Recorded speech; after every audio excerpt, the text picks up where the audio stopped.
ఇండస్ట్రీలో మీ reference points గానీ, మీ feedback mechanism ఏమన్నా ఉందా? పెద్ద పెద్ద actors or senior actors have called you and told you అరే భలే చేసావు బాయ్, భలే యా చేసావు ఐ బా అని. థింక్ అదే డెఫినెట్లీ ఉన్నారు. As recently as it is Chiranjeevi గారు డెఫినెట్లీ కోర్ట్ సినిమా చూసి వారు ఏమన్నారు? హీ వాజ్ లైక్ చాలా బాగా చేసావు. ఆయనే ఫోన్ నువ్వు ఉంటే చేశారా? నేను ఎంటర్టైన్మెంట్ ఎక్స్పెక్ట్ చేసా కానీ నువ్వు ఇప్పుడు ఎంటర్టైన్ చేయకపోయింటేనే బాగుండేది అని అనిపించింది. So definitely it felt like a great compliment. And ఆయనే కాంటాక్ట్ అయ్యారా?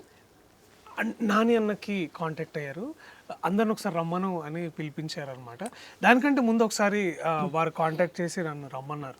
So that was also that's amazing కదా, ఒక మెగాస్టార్ నుంచి ఇంత పెద్ద. That was there. ఆయన పాటలు చూస్తూ మీరు పెరుగుంటారు, ఆయన రోల్స్ చూసి అసలు. Absolutely. And he such a complete actor Chiranjeevi garu. Yeah ఎక్కడ ఏ కైండ్ ఆఫ్ క్యారెక్టర్ అయినా ఉతికి యా అంటే it's always reference point for all of it. అంటే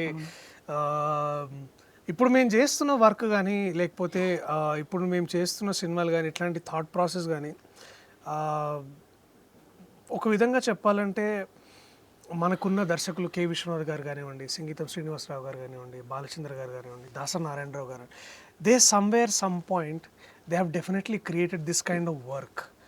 దానికి నేను ఒక విధంగా ఒక ఇప్పుడు ఫర్ ఎగ్జాంపుల్ మనం ఒక పిహెచ్డి స్టూడెంట్ చాలా రీసెర్చ్ చేసి థీసిస్ రాస్తే ఆ థీసిస్ని రిఫరెన్స్ పాయింట్గా తీసుకొని కొత్త ఆలోచన చేస్తుంటాం కదా, నాకు కూడా అలాగే అనిపిస్తుంది. నేనేం పెద్దగా పొడి చేసి నేనేదో కొత్తగా డిస్రప్టివ్ వర్క్ ఏం చేయట్లేదని అనిపిస్తుంది. I'm just feeding on what is always there in this society, what is always there in this cinema. అంటే నాకంటే గొప్ప థియరిస్టులు థింకర్స్ మన పూర్వీకులని నేను నమ్ముతాను. వాళ్ళు చేసిన వర్క్ మీద నేను చాలా ఆధారపడి నేను ఇప్పుడు చేస్తున్నాను నా ఫీలింగ్.